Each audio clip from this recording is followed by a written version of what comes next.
Milwaukee, Wisconsin, 1991. One man changes the face of evil forever. When we think of Jeffrey Dahmer, we think of a predator of the human race.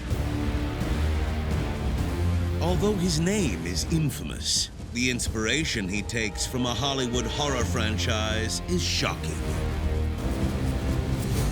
Jeffrey Dahmer loved The Exorcist III. He forced his victims to watch The Exorcist III.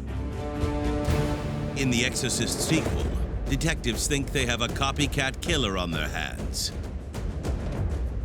It appears as though the Gemini killer is back after a long hiatus and wreaking havoc on the town. But they soon find out that the Gemini killer is actually the devil. Now that the devil is involved, anything can happen. It's a theme Jeffrey Dahmer often talked about with his defense psychiatrist, Dr. Fred Berlin. Mr. Dahmer began to wonder why he was doing the horrible things he was doing and wondering if maybe the devil was behind it. When a killer is copying the devil himself, even Dahmer's own stepmother and father are at a loss for words. He was a child. As you know, emotionally, Jeff never grew up.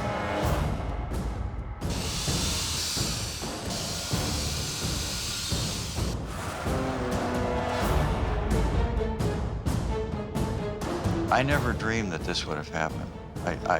I'm probably too naive, but I did not dream this would happen.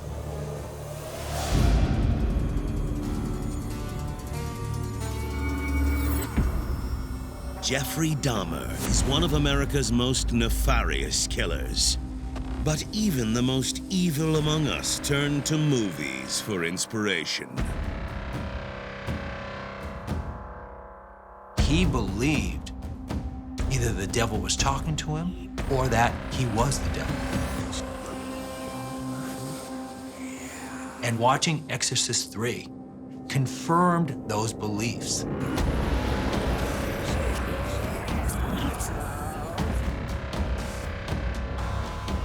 The plot is that a series of murders are committed that seem to be tied to a fictitious killer called the Gemini killer. In the movie, the killer's crimes are graphic and hateful. The Gemini killer is actually the devil in disguise. In real life, the world would soon find out that so was Jeffrey Dahmer. In the movies, the devil represents evil, ultimate evil, power. For Dahmer, he saw himself as the devil, or one of the devil's disciples. You cannot escape. You cannot escape. This has never been a case of trying to get free. I didn't ever want freedom. Frankly, I wanted death for myself. While growing up in Ohio, Jeffrey Dahmer didn't always believe he was doing the devil's work. But he also knew he wasn't like everyone else. Defense psychiatrist Dr. Fred Berlin can attest. Mr. Dahmer was a bit of a loner. He tended to isolate himself from family. He had a mother who suffered from depression.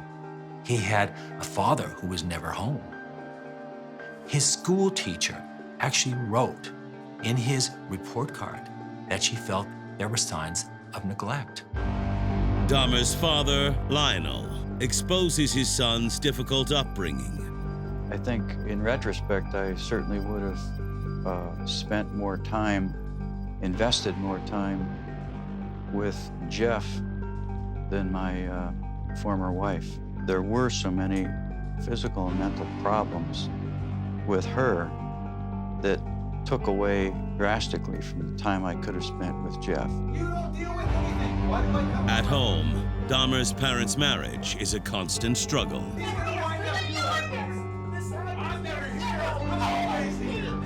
Jeffrey saw a lot of arguing between his mother and father in the home when he was growing up. Jeffrey Dahmer blamed his parents' conflicted marriage on himself, and that's what many children do. especially neglected children. I think he was very lonely. He felt lonely, and Jeff just perpetuated this within himself, apparently, for whatever reason. And yes, he was lonely and tormented.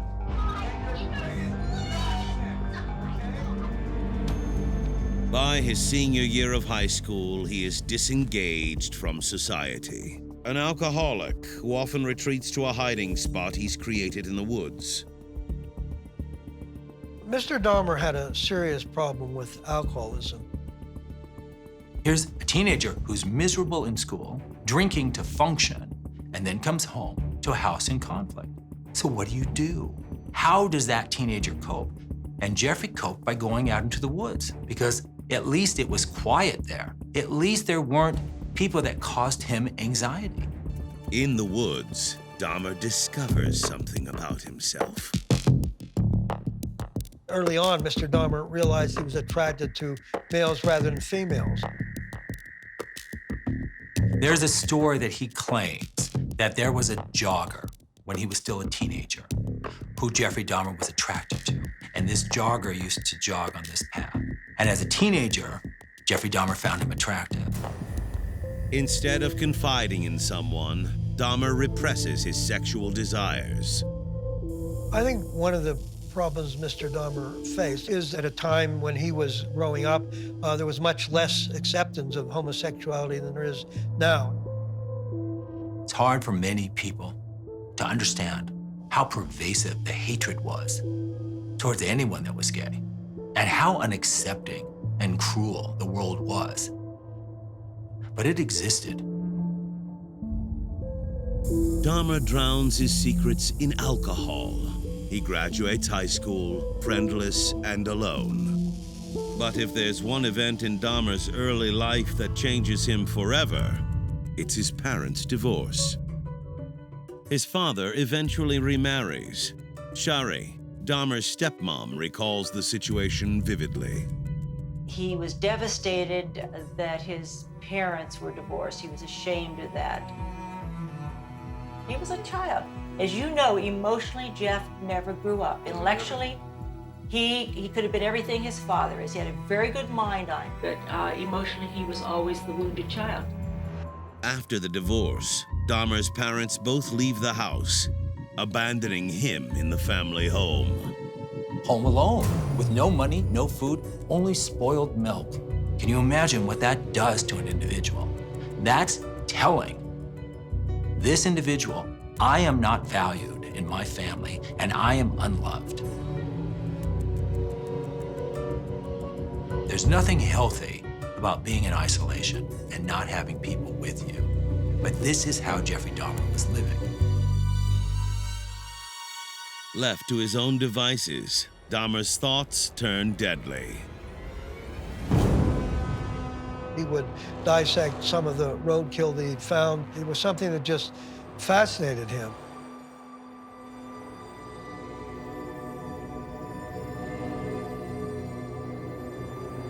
He would sometimes cut them open. He put them on posts in the woods behind his home. Then, Dahmer's sexual identity crisis takes an abhorrent turn. He was becoming aware of the fact that he wasn't attracted to others in the traditional sense. He was aware of the fact that he had these horrible fantasies and urges about being sexual with corpses, with dead bodies. When we talk about necrophilia with Jeffrey Dahmer, why would he be attracted to a dead person? A dead person can't reject you. It was truly wanting a male who he could control completely. Dahmer knows his desires are disturbing. If you're not able to relate to human beings in an intimate way while they're alive, if you're preoccupied with desires about acting intimately with corpses, that's going to leave you as a pretty isolated and lonely and despairing person. Jeff was a very private person. In The Exorcist sequel, the Gemini killer has a perpetual urge to kill, a movie that will soon become a favorite for Jeffrey Dahmer. There is a certain graphic and hateful tone to the Gemini killer's murders. Dahmer feels a similar rage burning within. He'd had some thoughts about killing in order to create a corpse, but he had not acted on those prior to the age of 18. But when Dahmer encounters a young hitchhiker on his way home from a concert, he can't help but give in to his cravings. I believe when it comes to picking up the hitchhiker, he was attracted to him sexually. He offered him a ride, and that was accepted. And then he asked the man if he wanted to come back to his house to drink, and that, again, was accepted. Dahmer invites the young hitchhiker, 18-year-old Stephen Hicks, into his home. Having that man there brought up feelings of sexual lust that he wanted to act on. You gotta really do your part in music. So I'm trying to hit up as many other shows as I can. Yeah, so I mean, thanks for picking me up, right? I think he felt that he would enjoy being with someone. He was attracted sexually. Now, unfortunately, he wasn't necessarily going to be able to perform sexually with a man who was alive, and that was obviously a problem for him. But anyway, man, I mean, it's getting kind of late. I should probably be gone. Nah, please, you should stay. Dude, I'm gonna get out of here. It's all right. Why would you go? You wouldn't go for anything. Dahmer became very upset when Stephen Hicks tried to leave him. He didn't ever want people to leave him, and that led a lot of the psychologists later to talk about the fact that this was Jeffrey's reaction to being abandoned. I just think it's really rude. You're sitting here and you're coming into my home and I'm giving you beers and I'm feeding you and I'm doing things for you, and it doesn't make any sense why you would do that. Dahmer can't handle another person walking out of his life. So he decides to keep Stephen Hicks with him permanently.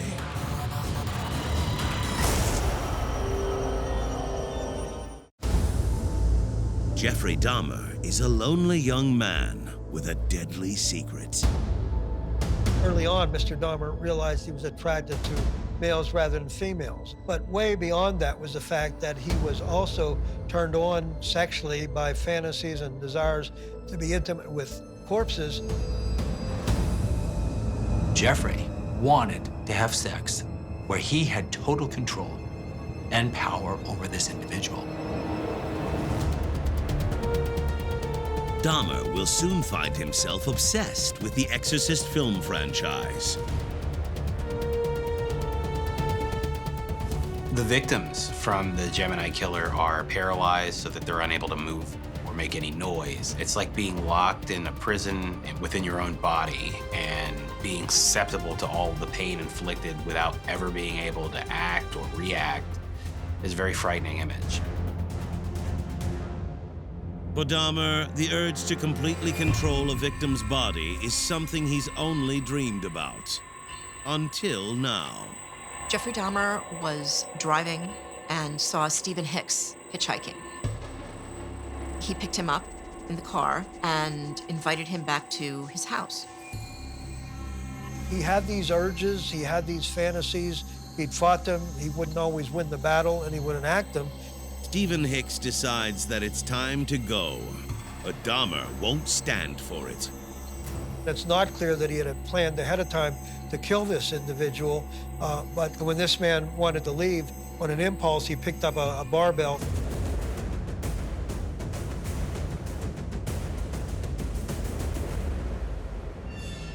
It was instinctual and fast and rapid, and he was surprised at his own actions. But he didn't want him to go, and so he had to die.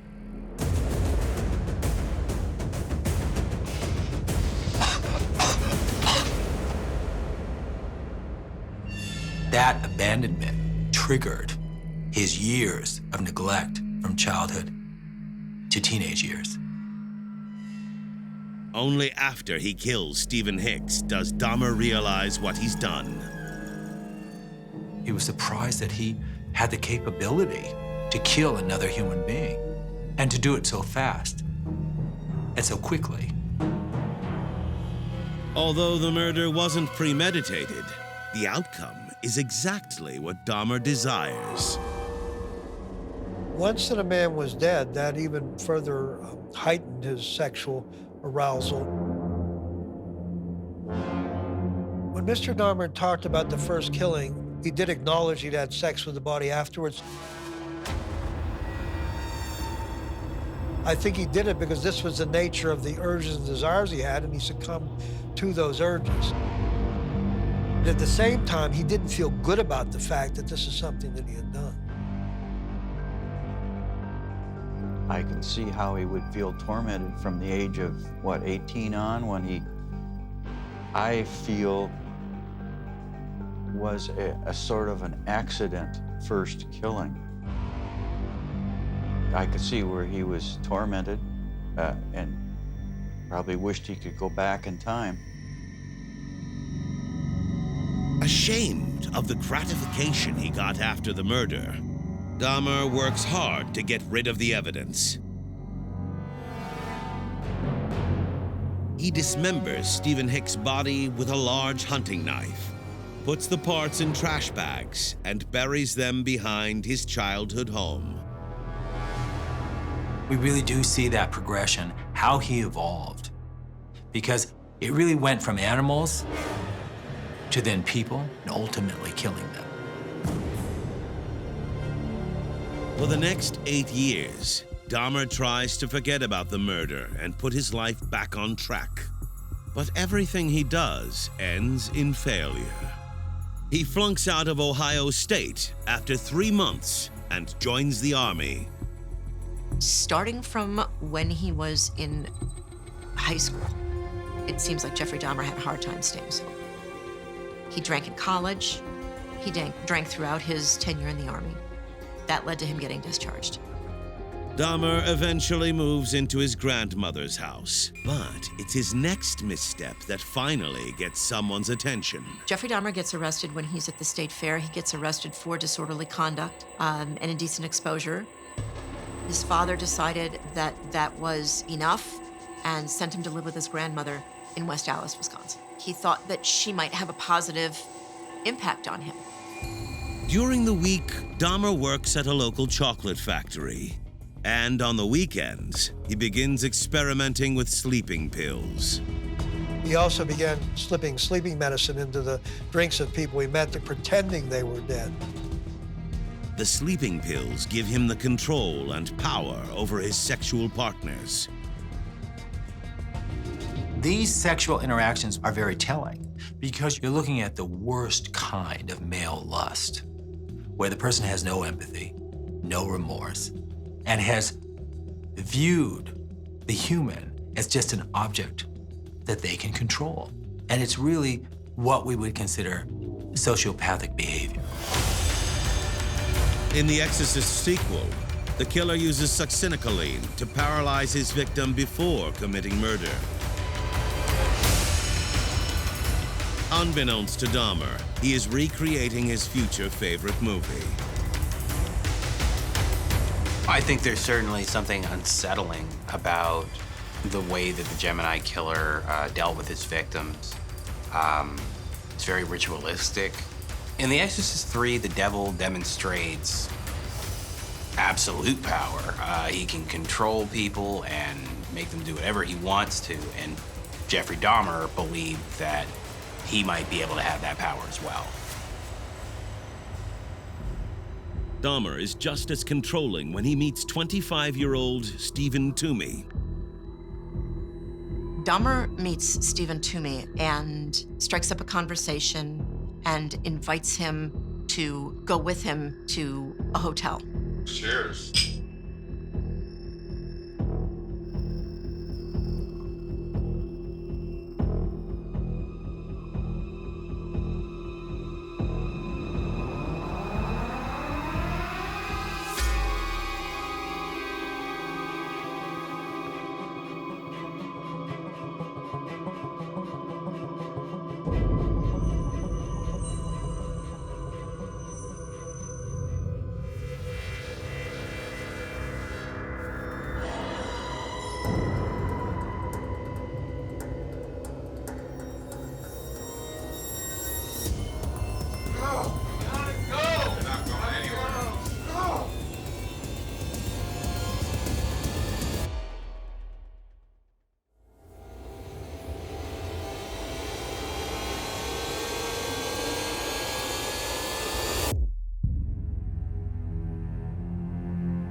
next morning, Dahmer wakes up to a nightmare.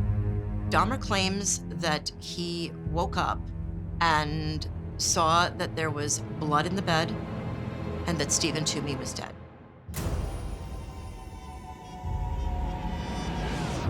He had beaten him to death. What he thinks happened is that he accidentally drank some of the drink with a sleeping pill, and that while he himself was groggy, he'd committed the murder.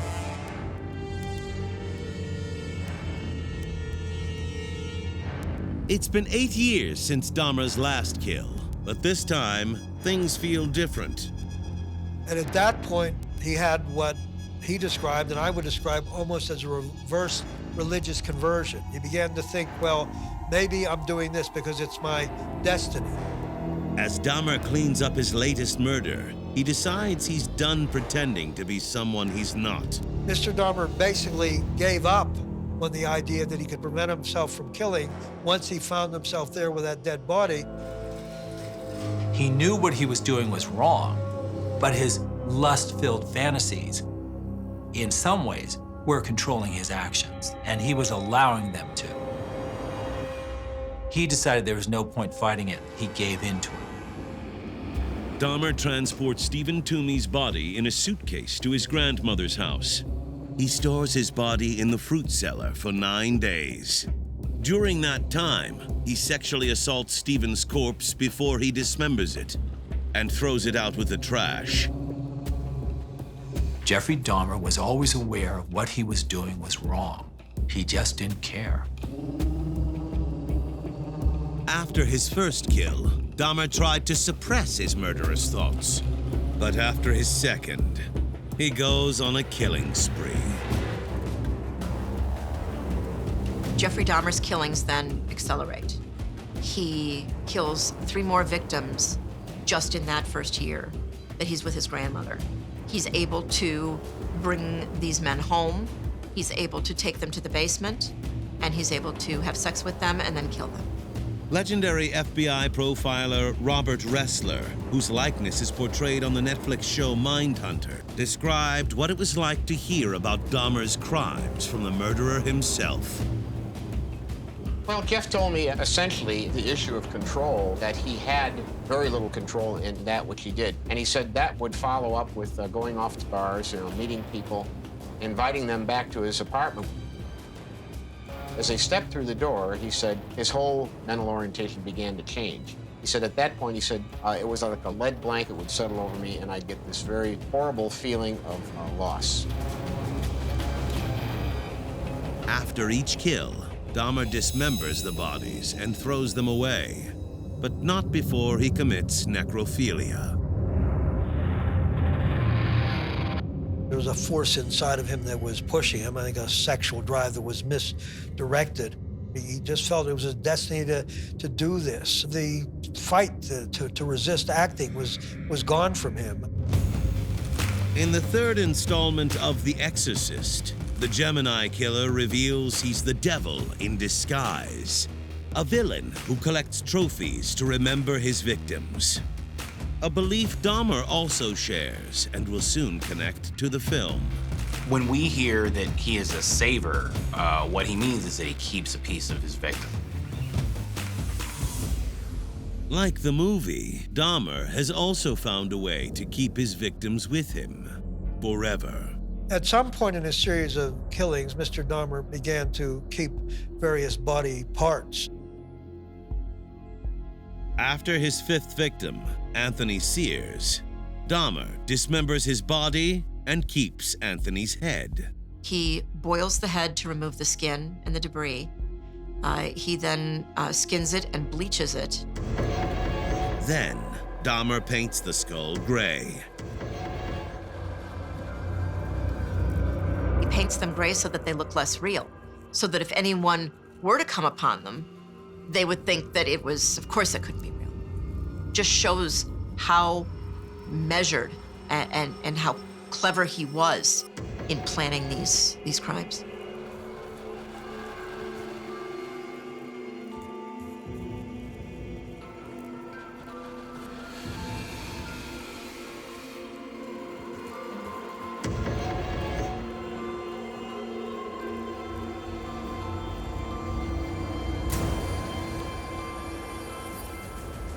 Similar to the evil characters in the Exorcist film franchise, there's no telling what horrors Dahmer has in store for his next victim.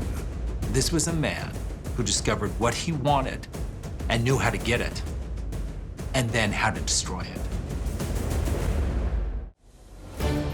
Jeffrey Dahmer has killed 5 men because he can't control his deadly urge to commit necrophilia. He had accepted the fact that he was a serial killer, and this is what he was going to do. Because in many ways, as sick as it sounds, this was his function in life. But what starts out as murder has now morphed into something that has never been seen before. Dahmer couldn't bear the idea of being alone. Dahmer begins to save trophies now, and so he takes the victim's skull, all in the name of having some kind of companionship or keeping some part of these people with him. Dahmer's murderous cravings are just as gruesome as the villains in the Exorcist films. In The Exorcist III, we find out that the Gemini killer is actually the devil. You can't get much more evil than the devil. He takes no mercy on his victims. Dahmer was mesmerized by the devil. He made a connection with that character unlike any other I've seen.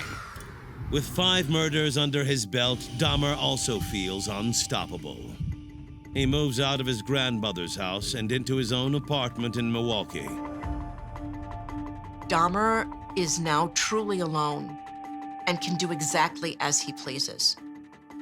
But Dahmer won't be alone for long. He plans to fill his new apartment with mementos from all his future victims. He purchases a very large 57-gallon drum. He's going to fill this drum with acid so that he can dissolve the materials that are left over after he has murdered someone. It's during this time Dahmer watches The Exorcist III and is mesmerized. He began to think maybe there's a devil. He began to read about the occult. He started to think that if he built a body out of the sacred remains of those whom he had killed, that the devil might reveal himself. In the horror movie, the devil is elusive, smart, and absolutely despicable as he murders innocent people in the Georgetown neighborhood of Washington, D.C. At the time that Mr. Dahmer was watching Exorcist III, he was trying to understand what was driving him to do the things he was doing. He was beginning to wonder if there was some evil force in the world. When Dahmer reflects on his past transgressions, he clearly sees similarities between his crimes and the movie.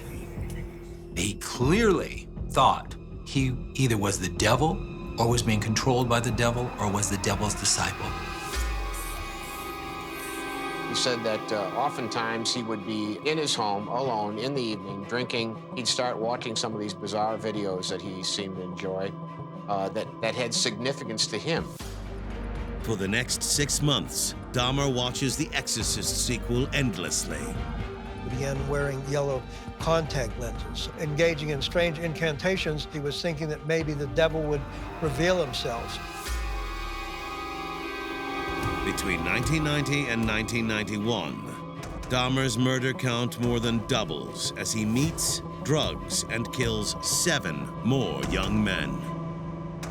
The things that followed the murders, the bizarre explorations, the keeping of parts, Jeff no longer cared about tomorrow. He didn't think of the future. It became tonight is the night, and that's all that was important to him.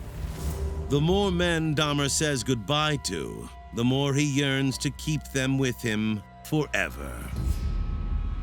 He resorted to cannibalism. There is a sexual thrill for Dahmer to eat them. He convinced himself that the people that he killed could somehow live on through him. He began to think that if he ingested their body parts, that he would have a close and an enduring relationship with them. Dahmer's victims are always young, alone, and impressionable. He picks those he thinks will not be missed. So when he sees 14-year-old Conarac Synthisymphome, he has an immediate attraction.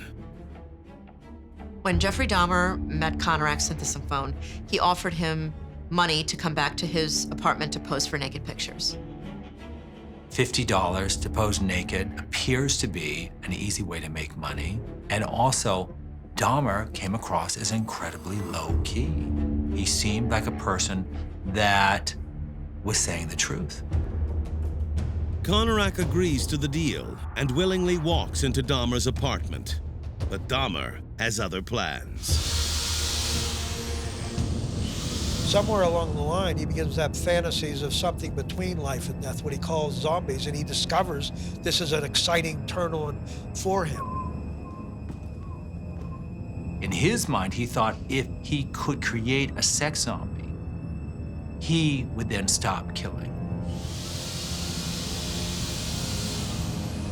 He believes a zombie will satisfy his urges, but at the same time behave somewhat like a living person without ever wanting to leave him. He has tried and failed before, but he is determined to make Konarak his first success. Dahmer gives him something to drink, and he passes out.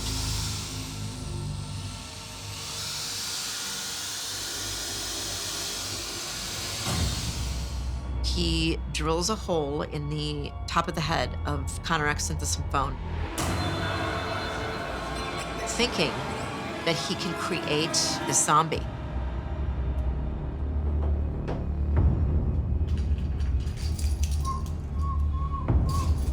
Mr. Dahmer was also a compulsive cigarette smoker. He'd run out of cigarettes, thinking that this young man was just going to be sleeping and be there when he got back.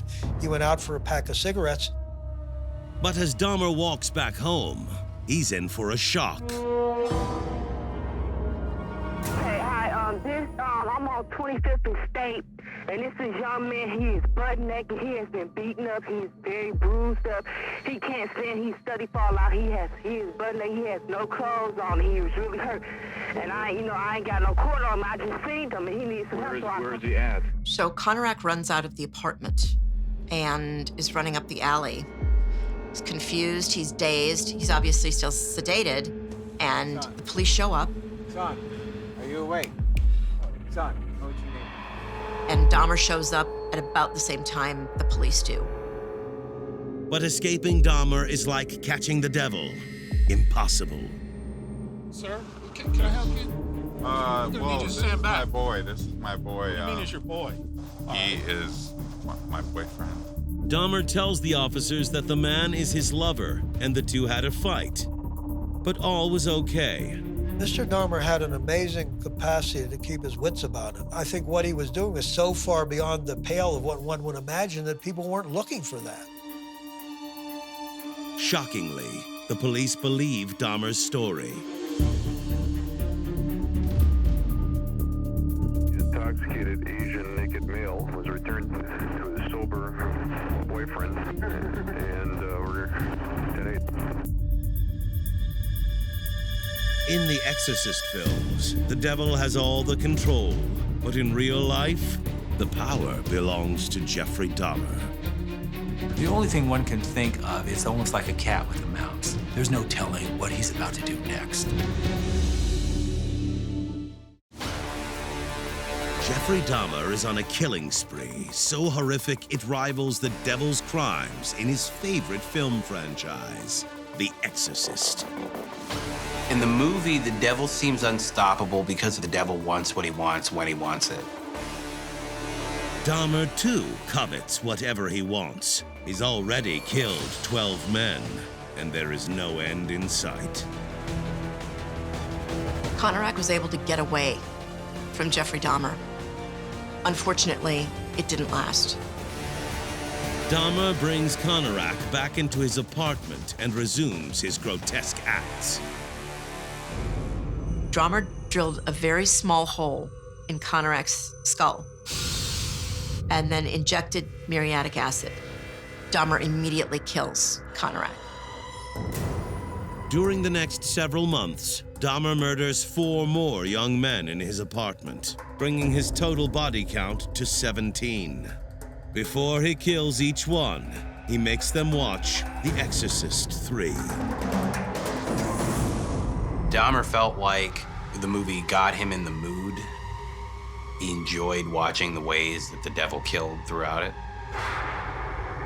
After he kills them, Dahmer puts their heads in his freezer.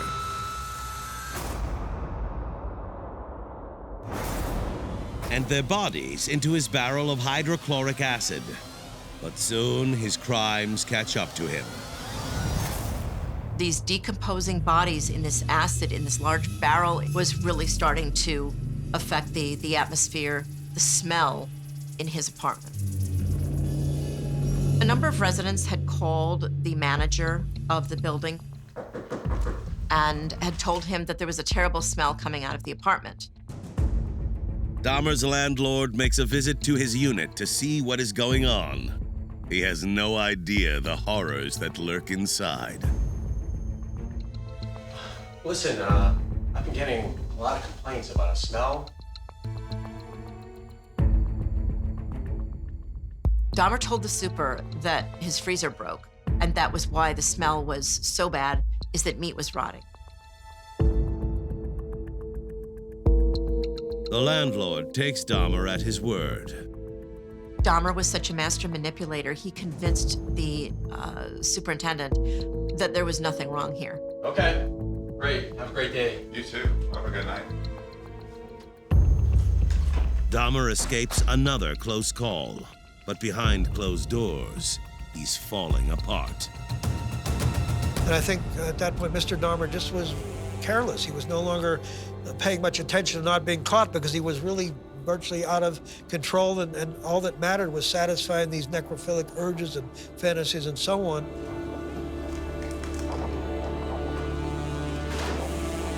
Do you think that's because he was breaking down or he wanted to get caught?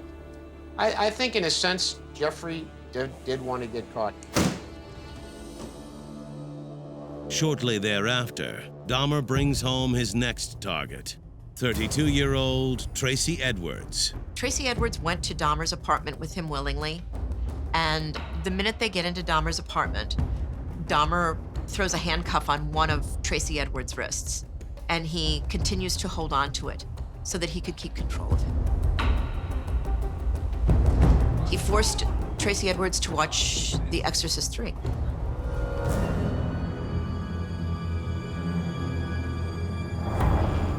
Jeffrey was in the bedroom, he was rocking, and he was chanting, and seemed to be in some sort of a stupor state. As Dahmer gets lost in the movie, Tracy plans his escape. Tracy Edwards told Jeffrey Dahmer he had to go to the bathroom. Dahmer loosens his grip on the handcuffs. Tracy uses this moment to break free. Dahmer was so into the movie that Tracy Edwards was able to get up and to run out of the apartment building. For reasons unknown, Dahmer doesn't pursue Tracy as he flees. But if there's a lesson to be learned from The Exorcist, it's that you can't outrun the devil. Jeffrey Dahmer is so consumed by the movie The Exorcist III, he doesn't go after his 18th victim, Tracy Edwards, after he escapes. He began to be more and more out of control towards the end of the killing spree. He was watching with the people he was with movies such as The Exorcist. He was engaging in incantations. Dahmer seems possessed. Dahmer was quoted as telling one of his victims that The Exorcist III was the best film they've ever produced. In the film, a local detective is the only person able to bring down the devil. The same scenario is playing out on the streets of Milwaukee. After Tracy Edwards escapes from Dahmer's apartment, he's running up the street and he encounters two Milwaukee police officers, and he stops them. The officers are listening to his story because he keeps going on and on about what just happened, that there was a strange dude and he was watching The Exorcist, and so the officers decided that this would be worth going and at least talking to Dahmer about. Dahmer has been in these situations before and has always escaped. Mr. Dahmer had an amazing capacity to, under pressure, still be able to respond in a fashion that enabled him to go undetected for a very long period of time. But this time, he doesn't even try to cover up his crimes. FBI profiler Robert Ressler spoke exclusively to Dahmer about the incident. When this young man came back with the police, Jeffrey hadn't budged. He was doing the same thing. They had gone into almost like a state of altered awareness. And I mean, during that time, he could have run, he could have cleaned out the apartment, he could have gotten rid of evidence. He made no attempt. Inside Dahmer's apartment, his evil is exposed. When the police enter his apartment, what they found was absolutely appalling, shocking, traumatic. I don't even know what words best describe it.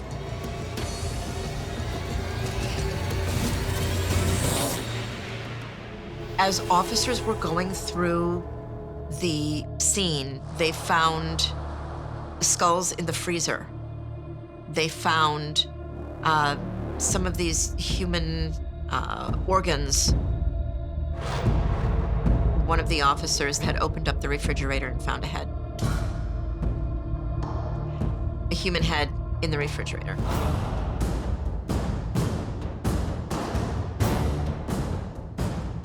It was unfathomable what we were seeing in the city of Milwaukee. Soon, a crowd of Dahmer's neighbors gather outside his building. Word was starting to leak out among the people that were there, and these people looked like they just found out the devil was living in their apartment building. Dahmer is taken into custody, where he eventually breaks down and confesses. I believe that Mr. Dahmer confessed because he was relieved that it was over. He gave details far beyond anything that anyone else would ever have known. I think he wanted the truth to be out there. Dahmer goes to trial, where he is found guilty of murder and given a total of 16 consecutive life sentences. But he only serves 2 years. Dahmer went to prison, and while he was in prison, he was killed by another inmate. It was just one more tragic event in a series of terribly tragic events. Although Jeffrey Dahmer is dead, his infamy lives on. He described it as almost being like an automatic pilot. It was like an avalanche going down a hill that was out of control. Had Mr. Dahmer not been apprehended, I don't think there was anything else that was going to bring this to an end. But unlike the devil in The Exorcist III, this Copycat Killer's franchise is over. This has never been a case of trying to get free. I didn't ever want freedom. Frankly, I wanted death for myself.